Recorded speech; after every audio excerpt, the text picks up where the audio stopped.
just drink one more drop from my cup. Turn a key, lock the door. What's still waiting for? Don't look back, you've been there before me.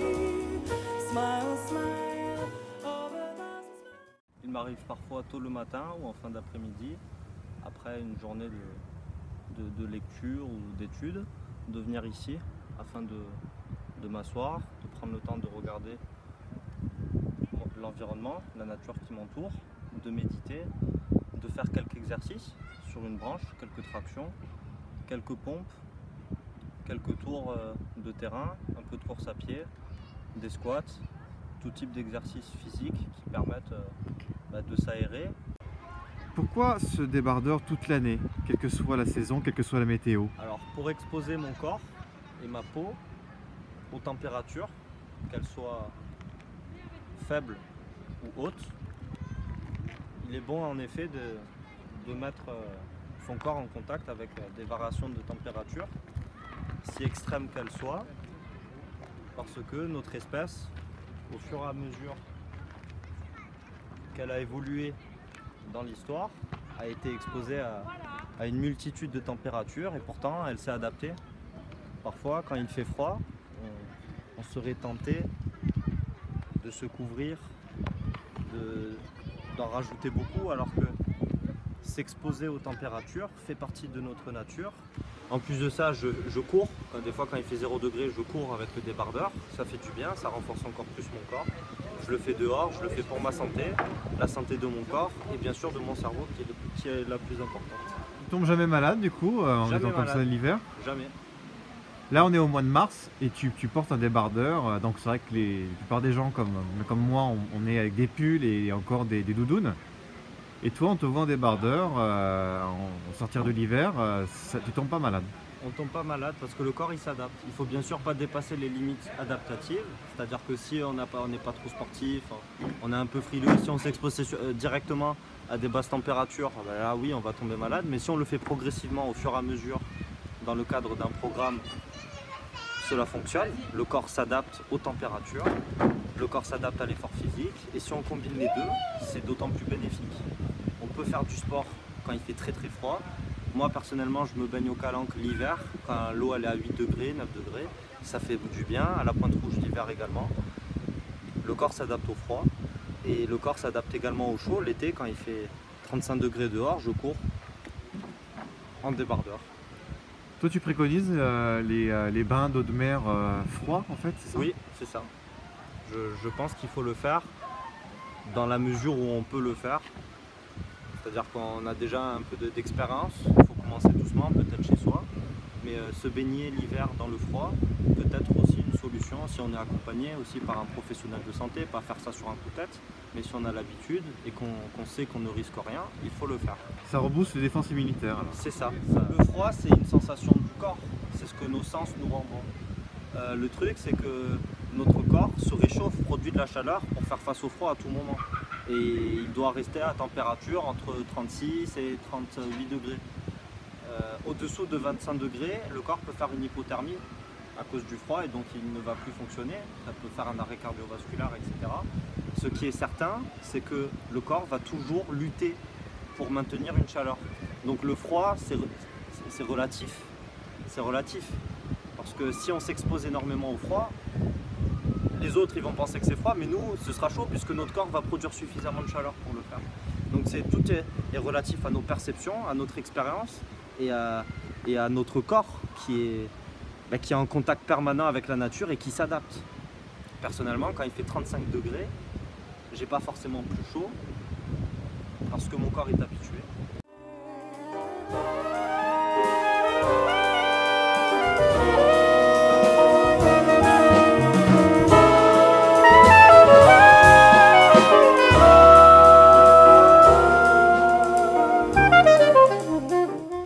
Michael, on a parlé tout à l'heure du froid. Oui. En plus, tu as adopté un régime alimentaire où tu brûles forcément des calories, mais tu manges assez peu. C'est ce qui te permet de rester en bonne santé. Exactement. Alors je jeûne énormément, de 1 à 3 fois par semaine.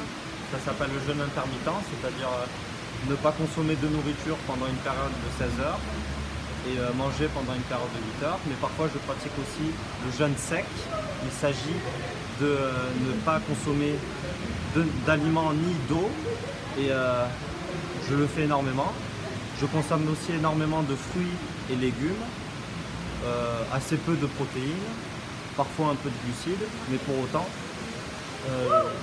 je prends conscience que consommer beaucoup de calories ne va pas forcément améliorer ma santé, bien au contraire. Consommer assez peu de choses est favorable pour la santé.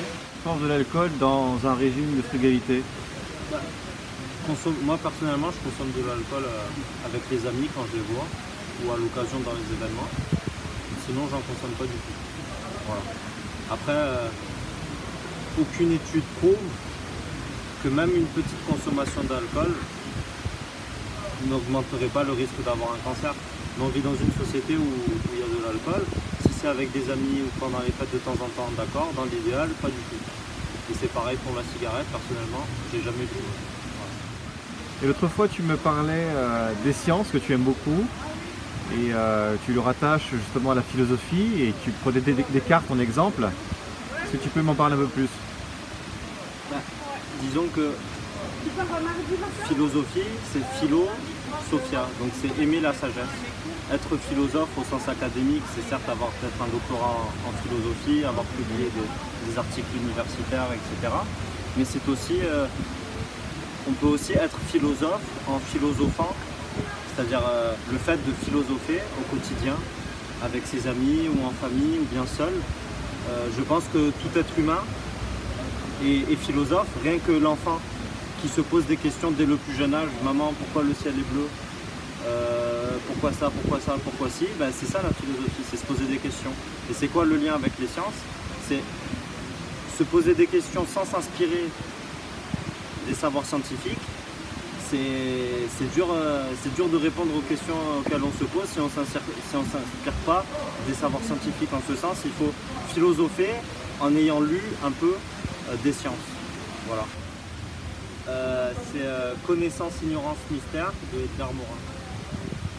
C'est un petit livre qu'il a sorti en 2017, une forme de mini-résumé de son œuvre majeure, La Méthode, qui explique le lien qu'il y a entre toutes les disciplines et la manière dont on peut approcher aussi le réel et son mystère à travers sa lecture.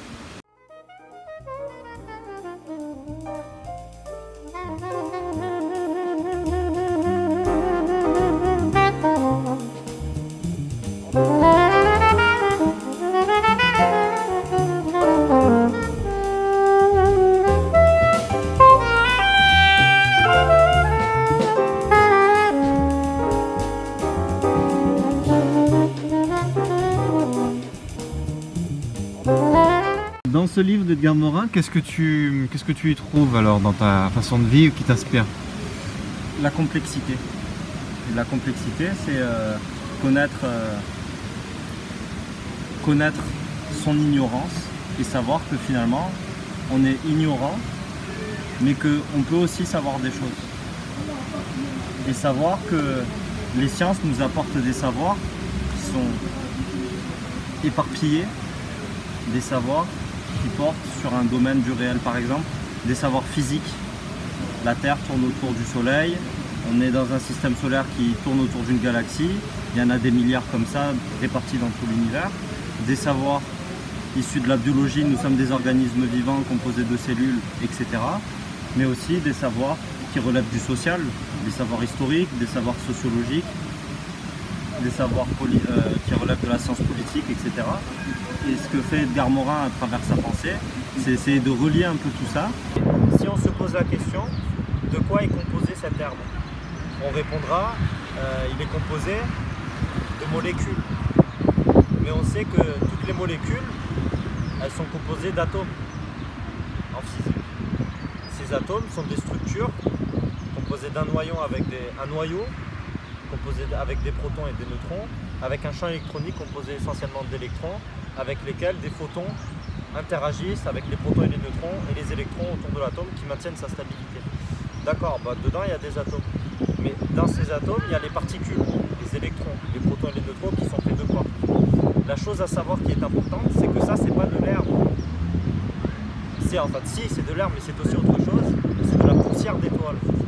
Parce que ces atomes proviennent des étoiles il y a des milliards d'années durant ce qu'on appelle les processus de nucléosynthèse stellaire. Au même titre que toute la matière qui nous entoure, la matière qui compose notre corps, nos organes, notre cerveau, nous sommes des poussières d'étoiles parce que ces atomes ont été engendrés dans les étoiles il y a des milliards d'années et ces particules proviennent des débuts de l'univers il y a 13,8 milliards d'années. Donc nous sommes tous des enfants du cosmos. Ça, c'est pas que de l'herbe, c'est de la poussière d'étoiles et nous sommes de la poussière d'étoiles. Et nous sommes en interaction permanente avec à la fois cette herbe, mais aussi tous les êtres vivants de la planète et toutes les autres galaxies et toutes les autres étoiles sans même nous en rendre compte, puisque nous sommes englobés dans l'univers.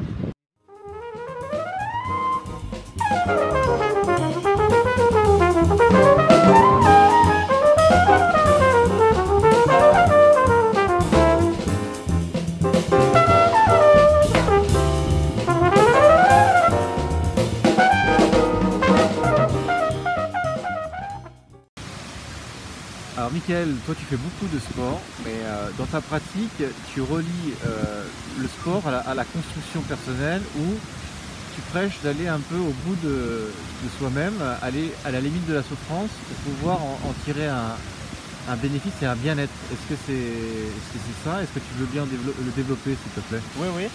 Bah, je pratique le sport de manière quotidienne, tous les jours, même si il y a des jours où je fais ça de manière un peu plus soft ou un peu plus léger, bah, je le fais quand même. Quand je le pratique, je me mets en tête l'idée que je dois toujours souffrir, accepter la souffrance. La souffrance, ce n'est pas le malheur, c'est pas quelque chose de mauvais fondamentalement. La bonne souffrance, c'est souffrir quand on fait du sport. C'est souffrir quand on lit beaucoup. C'est souffrir quand on travaille, c'est souffrir quand on aide les autres. Souffrir pour le bon, c'est une douleur intense sur le court terme et un grand plaisir et un grand bien-être et une force physique et une force mentale pour le futur. La mauvaise souffrance, c'est les plaisirs simples. Les plaisirs simples, c'est l'alcool, c'est la cigarette, c'est les sucres, c'est les Kinder. Tous les jours, c'est la consommation de matière grasse en quantité. Ça, c'est plaisir simple. C'est plaisir de court terme parce qu'on va avoir un plaisir sur le court terme, mais c'est une souffrance de long terme. Une grande souffrance de long terme. Il te vient les maladies psychologiques, les maladies physiques. Il te vient les humeurs. L'humeur, elle dépend de ce que tu as mangé. Si tu manges trop gras, trop sucré, tu vas être de mauvaise humeur tout le temps. Tu vas être irritable. C'est pour ça qu'il faut favoriser la bonne souffrance. Mais la souffrance, il ne faut pas l'esquiver. Et quand je dis ça, c'est parce que quand je fais mon sport, je fais mon sport et je me fais souffrir, je me fais énormément souffrir. Quand je lis, je me fais énormément souffrir. À la limite, il ne faut pas dépasser ce qu'on appelle les limites adaptatives. Autrement, ça va faire l'effet inverse. Notre corps il va se dégrader, notre cerveau il va se dégrader. Il faut s'entraîner à la limite de nos limites. Petit à petit, en prenant aussi bien évidemment du repos, en prenant de l'air, etc. Mais il faut toujours être dans une perspective, au moins une fois par semaine, de se dépasser, d'aller au-delà de ses limites. Parfois, je fais la course à pied, j'ai une larme qui coule, ça me fait du bien, parce que je souffre. Et cette souffrance me permet ensuite d'être en bonne santé, d'avoir un corps qui est à mon échelle et à mon niveau qui est très bas, plus ou moins solide, et un esprit qui est à mon niveau, à mon échelle, qui est aussi, elle aussi très bas, qui permet d'affronter le réel et d'essayer de penser les choses et les humains et de les aborder d'une manière différente que celle qui était la manière dont je les abordais avant. Mais ce qui change la façon que j'ai d'aborder les autres et la façon dont j'exprime mon corps dans l'espace, c'est mes lectures et ma volonté de me surpasser à chaque instant. Il y avait un concept qui est pas mal, c'est celui de la sublimation. C'est le fait de prendre de se servir de sa pulsion sexuelle qui est naturelle, de sa pulsion de mort. Exemple, suite à diverses colères que l'on a. On a la colère contre nos parents qui ont mal fait, on a la colère contre les amis de l'école qui nous ont fait du mal, on a la colère pour quelqu'un au travail qui nous parle mal, on a un instinct sexuel très développé, on a des pulsions sexuelles fortes, ça peut être une addiction, etc. Ben, la sublimation, ce serait peut-être de se servir de ces pulsions de vie et de mort qui sont inhérentes à la nature humaine, afin de les orienter vers un objectif, un projet, une réalisation d'ordre artistique, culturel, etc. et scientifique, intellectuel. Par exemple, je me sers de ma pulsion sexuelle ou ma pulsion de mort, de ma combativité, de ma colère, de ma haine, afin de la transformer en quelque chose de positif, de fort, d'intense, mais de positif, qui va me permettre d'écrire un livre, de lire des auteurs, de partager des choses avec les autres, d'enseigner, de faire du sport, de faire des compétitions, d'exprimer son amour au quotidien, de sourire dans la rue, de voir les gens, non pas avec un œil de méfiance, de peur, mais en étant avenant, et parfois en étant avenant on peut faire des bonnes rencontres. Ce que tu me décris, j'ai l'impression que c'est aussi la doctrine d'Auguste Comte sur le fait de sublimer le positivisme, c'est-à-dire malgré l'adversité, essayer de voir le verre d'eau à moitié plein et d'essayer de prendre l'adversité et d'en faire une force. Exactement. Pour continuer à s'améliorer au quotidien. Déjà, je pense que dans notre espèce, la combativité est naturelle. Notre civilisation, elle s'est fondée sur des barbaries immondes, des guerres, des morts. Donc, on a un peu une forme d'instinct de combat. On voit les enfants, quand on les laisse dans la récréation seuls, déjà, ils commencent à se battre, il y a de la domination qui se produit, pourtant personne n'est intervenu, c'est venu naturellement. Je pense qu'un enfant, pour l'éduquer, ça consiste déjà à lui donner de l'amour, à lui montrer qu'il est en sécurité, à bien communiquer avec lui, dans les moments de pression, à ne pas céder à la violence, ne pas le maltraiter physiquement, bien lui parler, mettre des règles, avoir un projet pour lui, le mettre à l'école. Évidemment, on n'est pas des obscurantistes, on met les enfants à l'école, on n'est plus au Moyen-Âge.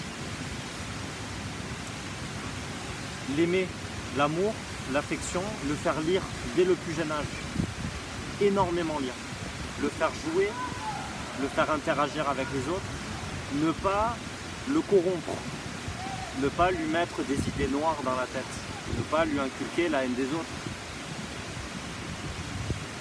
lui donner une vision positive mais pas naïve non plus, lui faire comprendre qu'il y a des dangers dans la nature, qu'il y a des humains qui sont corrompus, comme le disait Blaise Pascal dans ses pensées, la nature est corrompue, l'homme parfois l'est, mais parfois aussi ne l'est pas. Et le faire donner de l'amour à son enfant, c'est aussi lui faciliter la tâche dans ses relations amoureuses futures. Un enfant qui a reçu de l'amour sera plus à même d'aimer à son tour et de ne pas être bloqué émotionnellement. Toute la dimension affective est importante, mais la dimension biologique et intellectuelle est tout autant. Il faut bien nourrir son enfant. Le nourrir spirituellement. Donc on le nourrit, parce que sinon moi je ne serais pas vivant si j'avais pas mangé quand j'étais petit. Mais d'accord, mais il faut aussi nourrir intellectuellement, c'est-à-dire lui transmettre des savoirs, lui transmettre de la culture, lui transmettre des langues, lui transmettre une panoplie de choses qui vont lui permettre d'aborder le monde et de se construire petit à petit, ne pas le laisser sans rien, ne pas le laisser errer dans les rues sans aide, l'accompagner, le faire jouer avec des amis, esquiver les violences sans pour autant les nier. Éduquer l'enfant à se défendre, c'est l'inscrire dans un club d'art martial. Moi j'ai fait du karaté pendant 5 ans, je sais un peu me défendre. Les gens savent quand quelqu'un sait se défendre aussi, ça se voit dans le regard, ça se voit dans la posture. Sa sécurité, son amour, son intelligence, sa réussite personnelle, son épanouissement et voilà, son développement parce qu'il sera amené à voir le monde dans toutes ses dimensions, dans toute sa beauté, mais aussi dans toute son obscurité. Mais je pense qu'il faut éduquer l'enfant avec la lumière et pas les ténèbres. Voilà. Est-ce que tu essayes de garder ton âme d'enfant? Oui, je fais pas qu'essayer de la garder, je la garde et je l'ai. Et je pense qu'il est important de l'avoir pour garder cette curiosité enfantine qui nous permet de penser, de s'intéresser aux choses, de continuer de philosopher, c'est-à-dire de penser la nature avec notre cerveau complexe. Et quoi de mieux qu'une âme d'enfant pour le faire, parce qu'après tout, un enfant se pose des milliards de questions au cours de son enfance.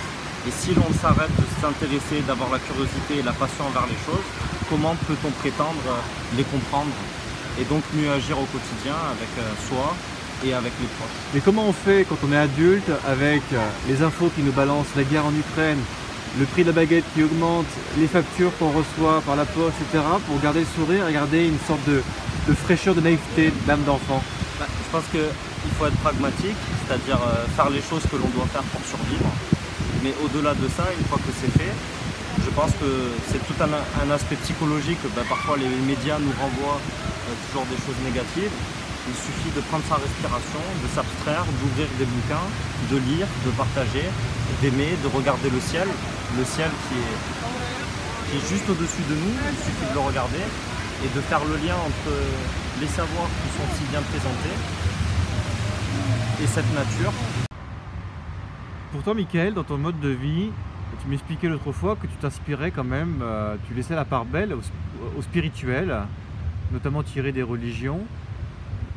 C'est quand même quelque chose dont tu vas puiser pour pouvoir mieux vivre ou alors trouver une philosophie de vie. Oui, déjà parce que ce qui va faire qu'un homme va agir, ce sont ses idées. Donc si l'on ne travaille pas ses idées, sa spiritualité, comment peut-on bien agir? Si on subit nos passions, si on est toujours à l'écoute de nos affects et de ce que dit notre pulsion sexuelle, notre pulsion de vie ou notre pulsion de mort, qui est très dangereuse mais qui est utile pour survivre aussi, dans ce cas-là, on sera des esclaves, on sera esclaves de nos passions. Tandis que si l'on travaille, ça vient un peu de Spinoza d'ailleurs, si on travaille notre raison, la raison qui est opposée à l'imagination, à l'opinion, aux affections qui nous mènent à l'erreur, si on travaille notre raison à travers les idées, donc lire les textes, qu'ils soient sacrés ou scientifiques, et s'en inspirer, peut-être que nos actions changent. Et c'est très vaste. En changeant nos idées, on va mouvoir notre corps dans l'espace-temps d'une manière complètement différente que si l'on n'avait pas lu, que si l'on n'avait pas compris. Peut-être va-t-on éviter des conflits, peut-être ne va-t-on pas se battre, peut-être on va partir avec le sourire quand on va voir les autres, malgré les différences que l'on a. Pour toi, la notion d'identité, ça évoque rien alors? La notion d'identité, elle est à la fois utile et trompeuse, parce que par identité, on va toujours penser à une forme de réduction. On va toujours être réduit à une identité, réduit à une religion, réduit à une appartenance ethnique, réduit à quelque chose. Alors que les identités, elles existent, mais elles sont multiples. Et elles sont parfois aussi... elles ne sont pas prises en compte par les gens, et les gens n'ont pas forcément conscience de la réalité, de la multiplicité de leurs identités. Michael, est-ce que tu vas dans les calanques faire des randonnées? Souvent, je vais aux calanques parfois de Sugiton ou de Sormiou. J'y vais seul, je cours jusqu'aux petites plages qu'il y a, que ce soit l'hiver d'ailleurs ou l'été. Je me baigne après avoir couru. Ça me fait du bien, j'observe la nature. Les calanques aussi, il faut en prendre soin parce que c'est vrai que beaucoup de monde y va. Mais profiter de... Ça te permet d'agencer tes pensées et de réfléchir par toi-même, de te retrouver seul comme ça dans un grand espace sauvage. Quand tu marches, tu penses à quoi? Déjà, seul, je pense qu'on n'est jamais seul. C'est-à-dire seul, c'est seul dans le sens courant, c'est ne pas être accompagné par un autre humain.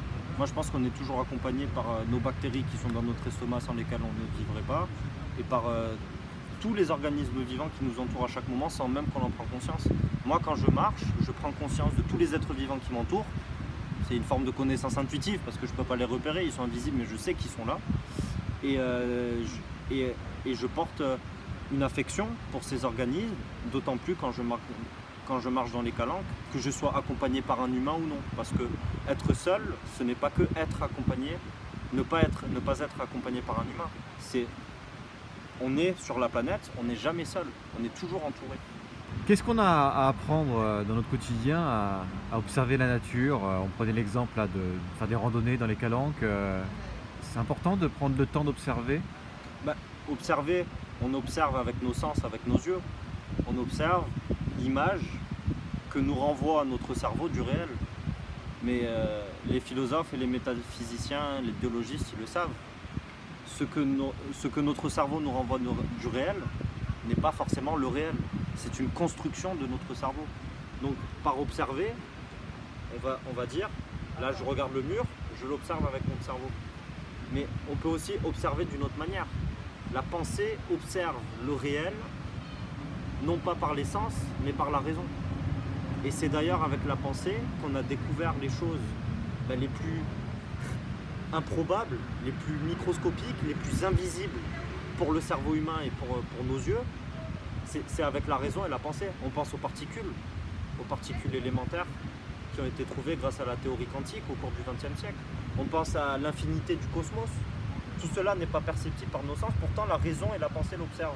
Les mathématiques ont un pouvoir aussi d'observer la nature de par leur beauté. Voilà. Et pourtant, donc observer, c'est aussi fermer les yeux et réfléchir. C'est pas que regarder et interpréter. Et réfléchir, pour ça, il faut lire. Donc observer, je pense, c'est à la fois prendre en considération ce que nos sens nous renvoient, mais ne pas se laisser piéger par eux. C'est surtout penser par soi-même et avoir la raison que l'on va avoir, que l'on va développer en allant à l'école, en ayant lu, etc.